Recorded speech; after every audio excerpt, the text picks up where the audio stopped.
पंछियों ने कब सोचा चहकना कहाँ है, गुलों ने कब पूछा महकना कहाँ है। पंछियों ने कब सोचा चहकना कहाँ है, गुलों ने कब पूछा महकना कहाँ है। चराग जहाँ चाहे वहाँ होते हैं रोशन, उम्र कब देखती है बहकना कहाँ है, उम्र कब देखती है बहकना कहाँ है। नमस्कार, मैं हूँ डिम्पल्स आनंद और दूरदर्शन उत्तराखंड के स्टूडियो में आपका हार्दिक स्वागत करती हूँ, अभिनंदन करती हूँ। दोस्तों, आज हमारे साथ स्टूडियो में एक ऐसे वरिष्ठ साहित्यकार मौजूद हैं जो जनकवि के नाम से सुप्रसिद्ध हैं। लोक जीवन का ऐसा कोई भी पहलू नहीं है जहाँ तक उनकी कविताएं, उनके गीत ना पहुँचे हों। साहित्य की कोई ऐसी विधा नहीं है जो उनकी कलम से अछूती हो। जी हाँ, मैं बात कर रही हूँ हिंदी के वरिष्ठ साहित्यकार, साहित्य के प्रतिष्ठित हस्ताक्षर डॉक्टर अतुल शर्मा की। और मैं उनका स्वागत उन्हीं की लिखी में पंक्तियाँ दोहराकर करना चाहूँगी कि उम्र की इस नदी में बही जिंदगी, यही है यही है यही जिंदगी। सर, बहुत बहुत स्वागत है आपका हमारे कार्यक्रम में।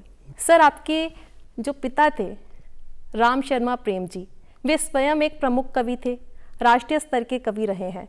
तो ये तो जाहिर है कि आपको ये जो कविताओं का माहौल है ये तो विरासत में मिला है। लेकिन अगर हम आपकी व्यक्तिगत साहित्य यात्रा की बात करें तो वो कहाँ से प्रारंभ हुई, आपने कब पहली कविता लिखी, कब प्रकाशित हुई?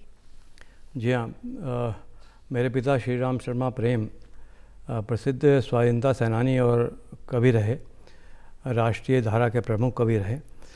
और बचपन हमारा ऐसे बीता क्योंकि वो जब फिरोज़पुर जेल भेज दिए गए थे, अरेस्ट हो गए थे स्वाधीनता संग्राम में, तो उस समय के वो संस्मरण सुनाया करते थे हम लोग बच्चों को, और वो एक संस्कार कहीं ना कहीं बनते रहे।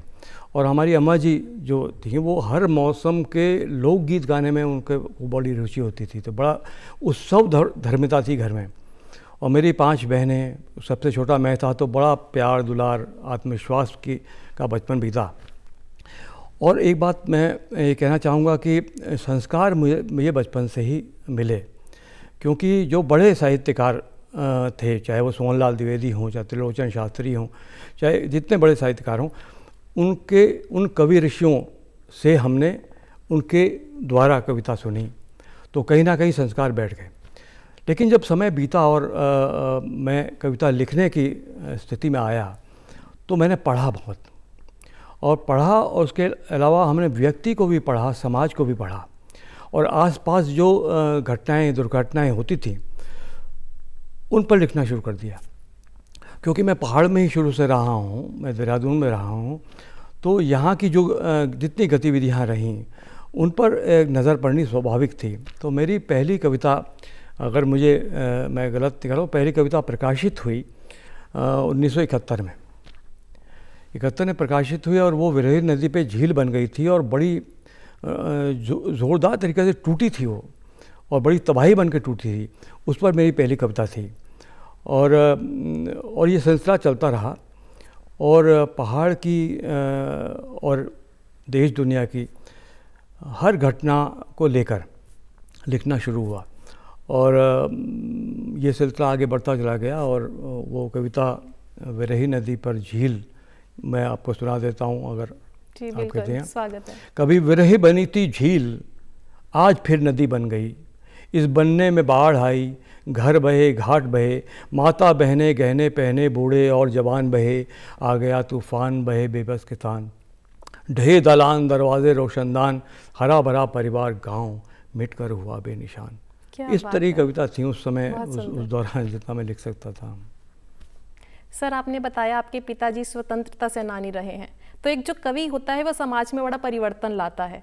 तो कहते हैं कि कविता जो होती है वह परिवर्तन का दूसरा नाम होती है, और आपने तो इतना लिखा है, आपकी 35 पुस्तकें प्रकाशित हो चुकी हैं, 3 अगले महीने आने को तैयार हैं। आपको क्या लगता है, आप कविता के माध्यम से कितना परिवर्तन ला पाए हैं समाज में? हाँ, ये सवाल बहुत अच्छा है। मुझे लगता है कि परिवर्तन एक सामूहिक प्रक्रिया है, और कविता लिखना एक व्यक्तिगत प्रक्रिया है। और कविता जो है एक कैटलिस्ट का काम करती है, उस परिवर्तन की प्रक्रिया में वो अपना योगदान देती है। मैं प्रतिबद्ध रचनाकार हूँ, तटस्थ नहीं हूँ, इसलिए मैं उस परिवर्तन की प्रक्रिया में साथ रहता हूँ। और कहीं ना कहीं जो परिवर्तन होता है तो जो दुनिया भर में कविताएं लिखी जा रही हैं उनका योगदान होता ही है उसमें, और परिवर्तन की प्रक्रिया में बहुत लोगों का योगदान होता है, कविता के भी होता है। तो हमारी किस कविता से परिवर्तन हुआ ये तो कहना बहुत मुश्किल है और बड़ी दंभ की बात है, वो मैं नहीं कहना चाहूँगा। मैं बहुत विनम्र व्यक्ति हूँ और साधना कर रहा हूँ, आज भी साधना ही कर रहा हूँ। मुझे लगता है कि परिवर्तन होता है, ज़रूर होता है, लेकिन ये एक सामूहिक प्रक्रिया है। मैं अपनी कविता से क्या परिवर्तन हुआ ये तो कहना संभव नहीं है। नहीं, जो आपने खुद परिवर्तन होते महसूस किया होगा, परिवर्तन होते देखा होगा। जी जी, मैंने बहुत देखिए, मैं अगर पहाड़ की ही बात करता हूँ फिर से दोबारा से, तो यहाँ सन 91 में, सन 90 में भूकंप आया था उत्तरकाशी और चमोली में।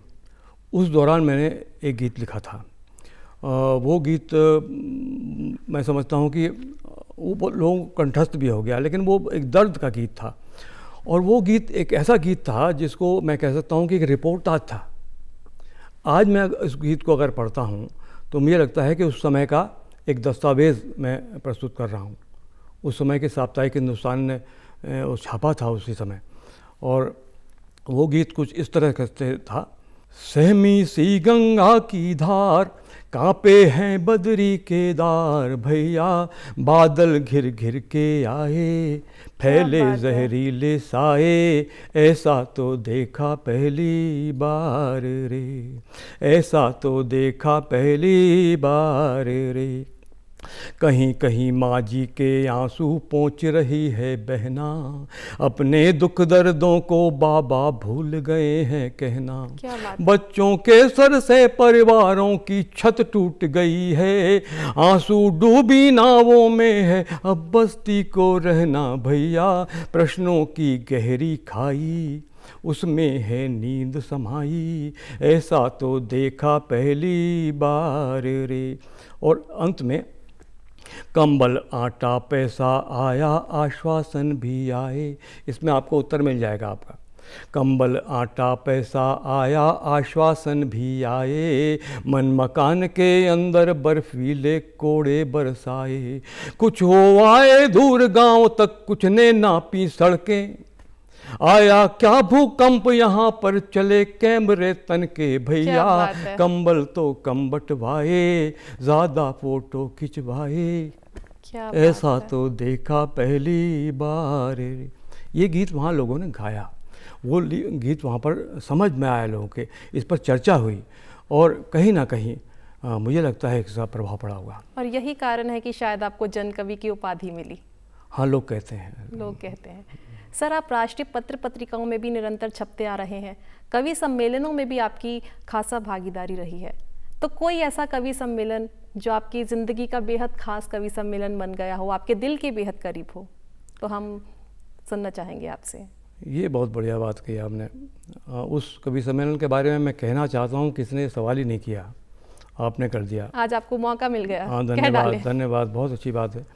और जहाँ तक राष्ट्रीय पत्र पत्रिकाओं का सवाल है डिम्पल जी, तो मैं आपको बताऊं कि धर्मयुग जैसी बड़ी पत्रिका के कवर स्टोरीज मेरी छपी, और साप्ताहिक हिंदुस्तान में तो लगातार मेरे कादम्बनी, सारिका, इन सब लोगों में कविता, कहानी, रिपोर्ट्स सब छपी है।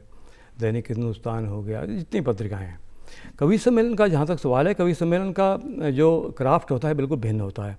उस सामने ही दर्शक बैठे होते हैं, और आप जो सुना रहे हैं बिल्कुल लाइव जा रहा है, उसमें कोई रिटेक तो होता नहीं है। तो एक कवि सम्मेलन यहाँ हुआ, संस्कृति विभाग ने करा था, और यहाँ पर के टाउन हॉल में हुआ। तो उसमें बहुत अच्छे शायर और कवि आए हुए थे। अशोक चक्रधर उसके संचालन कर रहे थे, और उसमें बशीर बद्र साहब और वसीम बरेलवी साहब, ये सब लोग आए हुए थे, और मुझे भी बुलाया गया था। तो अब मुझे लग रहा था कि मैं एक संकोच भी हो रहा था, कि आदर सम्मान के कारण जब मुझे बुलाया गया तो मैंने अपनी कविता की 3 लाइनें प्रस्तुत करी। और आपको आश्चर्य होगा, ये समय के समाचार पत्रों में छपा है। जैसे ही मैं उसकी 4 लाइनें मैंने गाई होंगी, तो बहुत सारे लोग इस गीत को गाने लग गए मेरे। लोगों को रटा हुआ था, वो लोगों को याद था। और मेरे लिए ये इतना बड़ा पुरस्कार था, इतनी बड़ी उपलब्धि थी मेरे लिए, मैं भावुक हो गया वहाँ। मैंने कहा यार ये क्या हो गया, मतलब आप और बशीर बद्र जी की और वसीम बरेलवी साहब की जो टिप्पणी थी उसने तो मुझे बहुत ही ज़्यादा अपनापन दिया। उन्होंने कहा कि हम 30 साल के राजनीतिक मंचों पर और इस पर साहित्यिक मंचों पर जा रहे हैं। उस साहित्यिक मंचों में पहली बार हमें ऐसा महसूस हुआ कि रचनाकार अपनी रचना के साथ रचनाकार भी कितना ज़्यादा इन्वॉल्व है समाज के साथ। और एक स्थिति ऐसी आई थी कि मुझे लोगों को कहना पड़ा कि मुझे भी कुछ सुनाने दो, और उन्होंने पूरा गीत मेरे साथ साथ गाया। ये मेरे जीवन का बहुत महत्वपूर्ण जो कवि सम्मेलन है उनमें से एक है।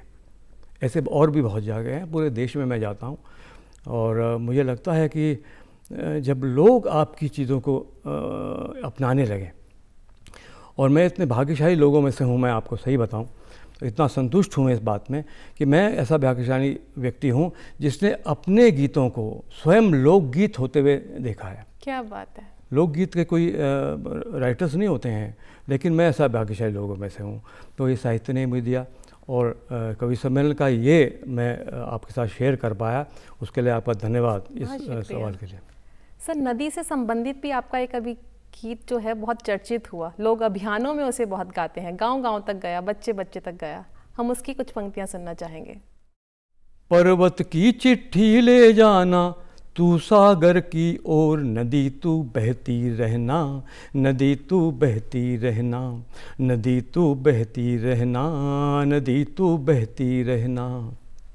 पर्वत की चिट्ठी ले जाना तू सागर की ओर, नदी तू बहती रहना, नदी तू बहती रहना, नदी तू बहती रहना, नदी तू बहती रहना। नदी माने नमी। एक दिन मेरे गांव में आना बहुत उदासी है। क्या बात है। मैं बात कर रहा हूँ नदी से। एक दिन मेरे गांव में आना बहुत उदासी है, सबकी प्यास बुझाने वाली तू खुद प्यासी है।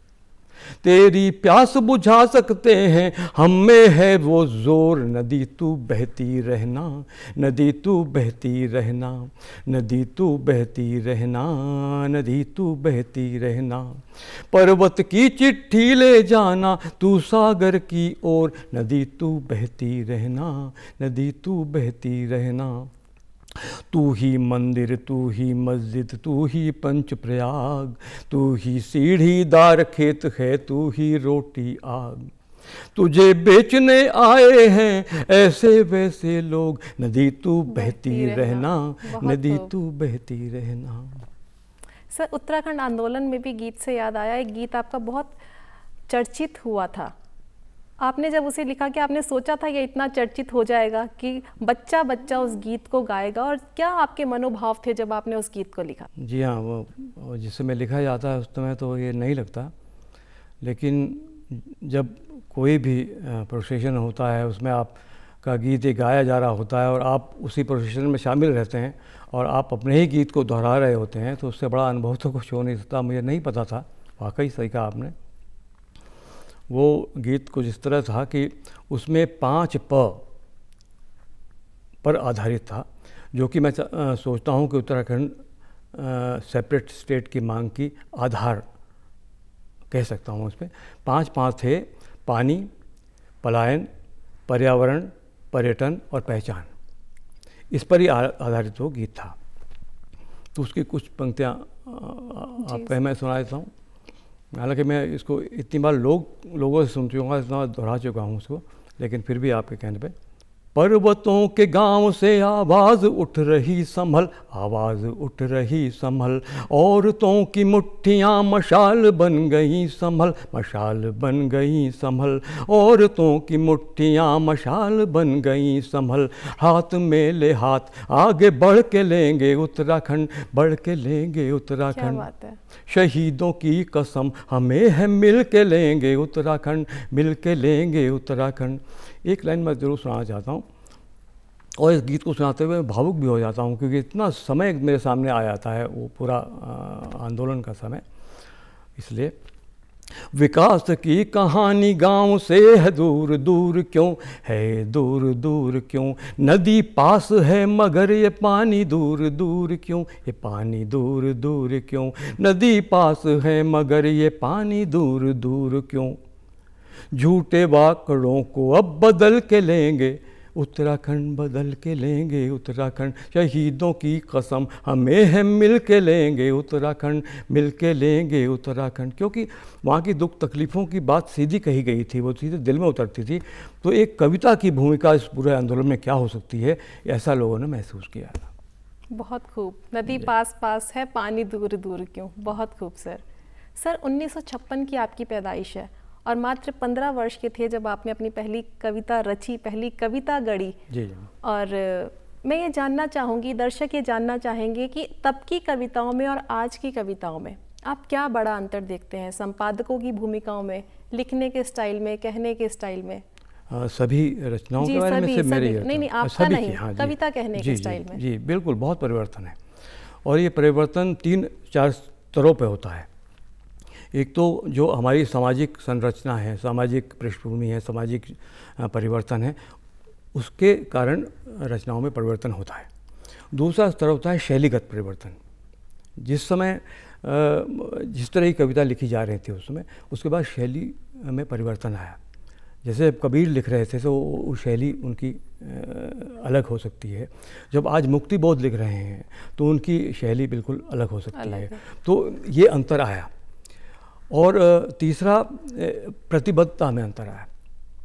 आप कितने कमिटमेंट आपका बनता है कविता को लेकर, साहित्य को लेकर, और साथ साथ इस सामाजिक बदलाव के लिए। तो मुझे लगता है कि 3 स्तरों पर परिवर्तन आया है और वो रचनाओं में भी दिखता है।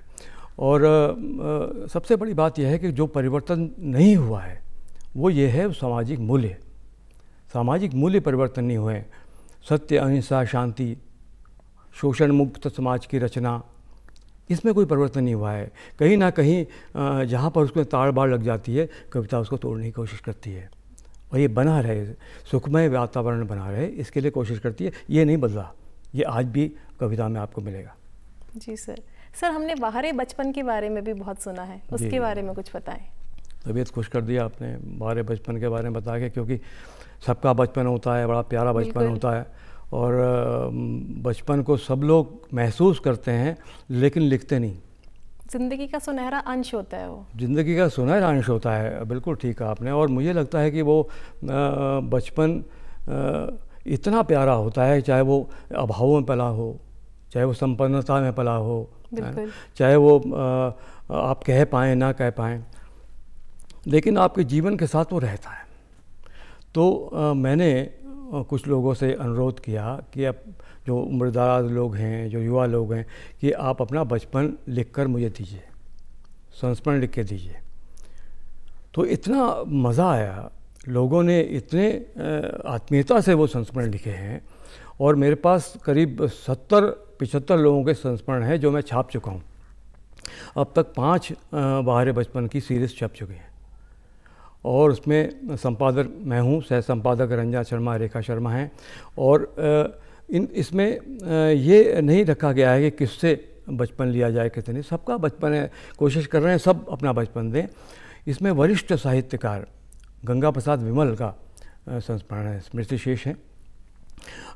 इसमें यश मालवीय जैसे बड़े गीतकार का बचपन है।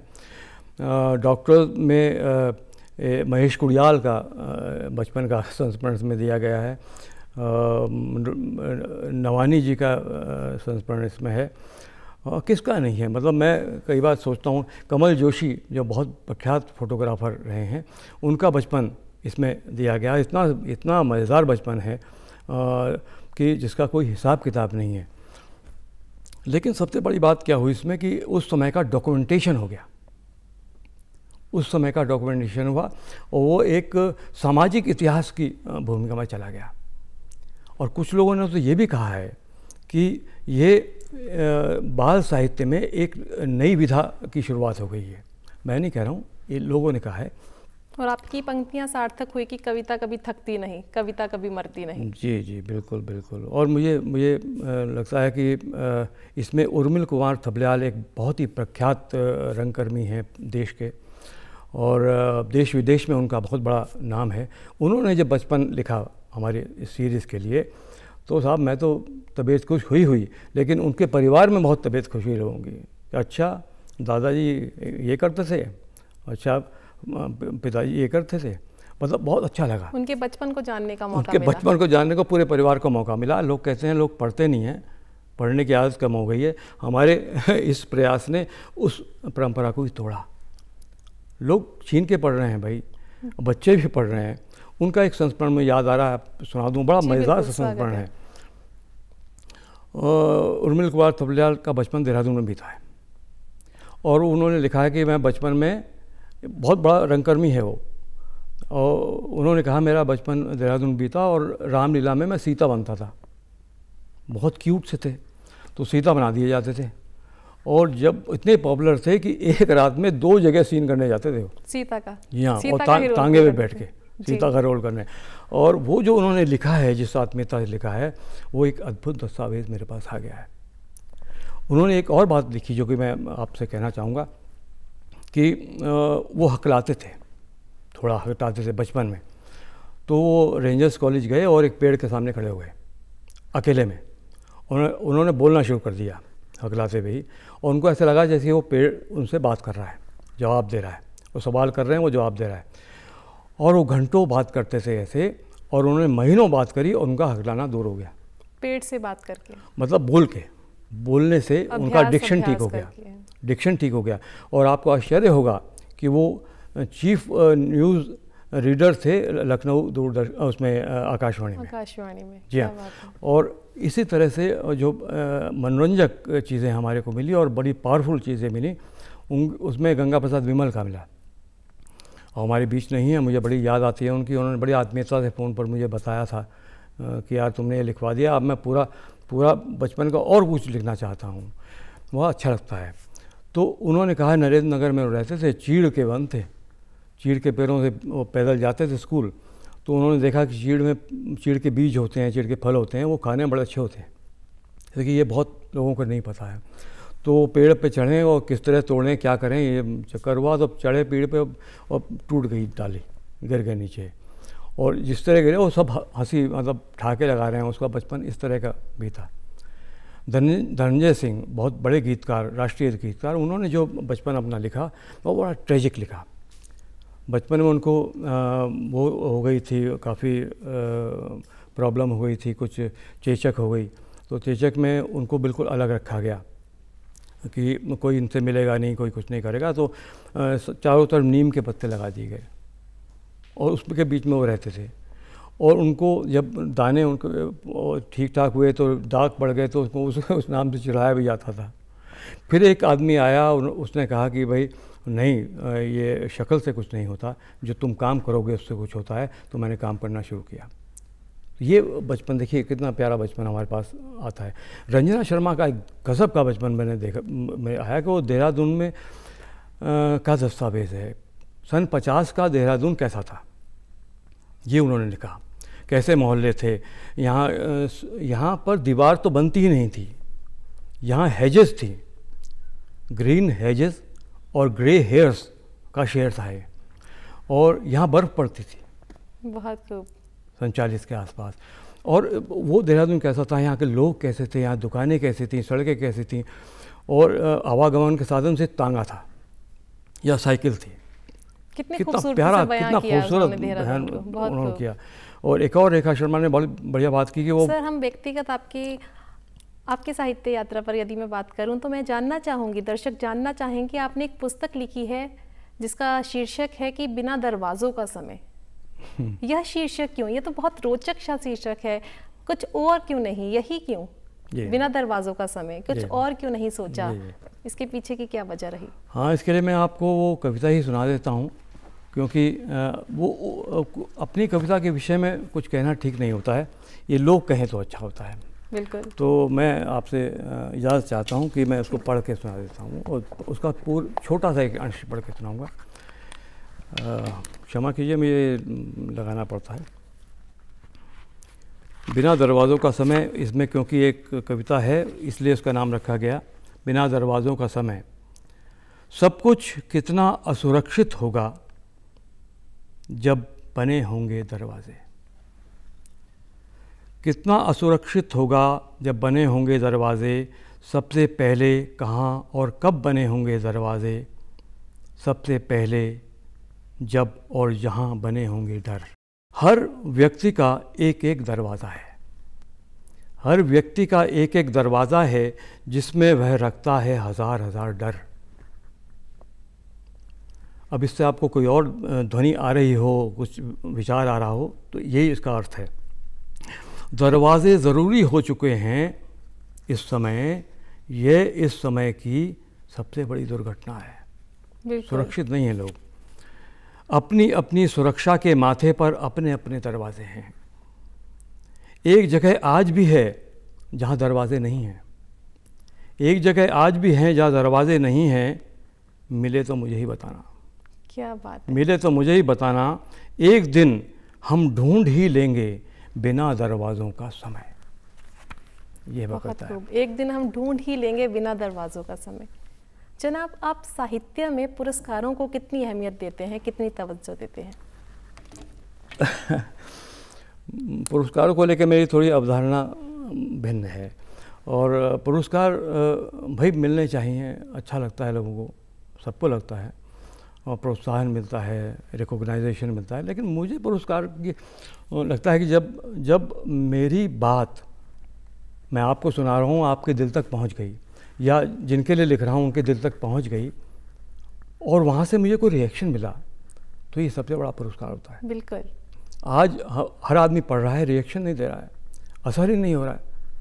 यानी शब्द और अर्थ के बीच में जो कर्म का और आत्मीयता का पुल है वो टूटा हुआ है। दिल से निकली बात दिल तक नहीं जा रही है, नहीं पहुंच पा रही है। अगर ऐसा होता है तो मेरे लिए सबसे बड़ा पुरस्कार है। और मैं तो बार बार कहता हूं कि ये पुरस्कार मुझे भरपूर मिला, कि लोगों को आपको गीत रटे हुए हैं, आपके गीत जो हैं, आपकी हाँ, उनके कविताएं काम आते हैं, वक्त पर काम भी आते हैं। वो पूरे देश में गाए जाते हैं, और वो उन्हीं के लिए लिखे गए हैं, तो मैं कहता हूँ वो उन्हीं के हैं जी। और सर, जब आपने ये कविता लिखी कि जिस घर में चूल्हा नहीं जलता वहाँ मशाल जलती है जी, तो क्या आपके मन के भाव रहे जिसने आपको एक कविता लिखने के लिए प्रेरित किया? हाँ, मतलब जब तक आप ये महसूस ना करने लगे हैं कि आपके पास तो आप कुछ रहा ही नहीं, यानी सब कुछ आपका छिन गया या छीना जा रहा है, तो उस समय आप क्या करेंगे? आप सिर्फ आवाज़ उठाएंगे ना। आपके पास तो आवाज़ ही उठा सकते हैं, इसके अलावा हम कुछ कर नहीं सकते हैं। तो उसका प्रतीक रूप में यहाँ दिया गया। और आज देश के गाँव में आप चले जाते हैं तो ये स्थिति आपको देखने मिल सकती है। विकास बहुत हुआ है, लेकिन आज भी गाँव में स्थिति है। तो उस समय ये बात लिखी गई थी, और ये सन 84 के आसपास की कविता है। जिस घर में चूल्हा नहीं जलता उसके यहाँ मशाल जलती है। आग बिना राख की होती है, उसकी राख नहीं होती है। आग जो है जब जलती है तो पूरा कंस्ट्रक्टिव कुछ अप्रोच लेके आती है। तो मुझे लगता है कि यही इसका अर्थ होगा। और जो लोग सुन रहे हैं, पढ़ रहे हैं, वो अपनी तरह से लगाएं तो और भी अच्छा है, मुझे ही बताएं। सबका अपना अपना परसेप्शन है जी। सर, आज की युवा पीढ़ी जो लिख रही है और साहित्य के क्षेत्र में कुछ करना चाहती है, उन्हें आप क्या सुझाव देना चाहेंगे, क्या मशवरा देना चाहेंगे? देखिए जी, पहले तो मैं अपने आप को युवा मानता हूँ।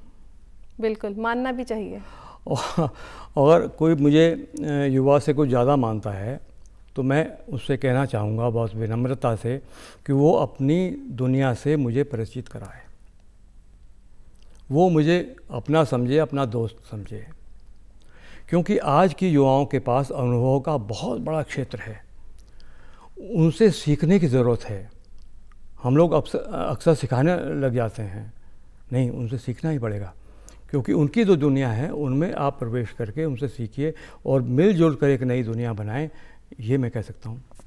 बहुत खूब सर, बहुत अच्छा लगा आप हमारे कार्यक्रम में आए, आपने अपना कीमती वक्त हमें दिया, बहुत बहुत शुक्रिया। बहुत धन्यवाद आपका।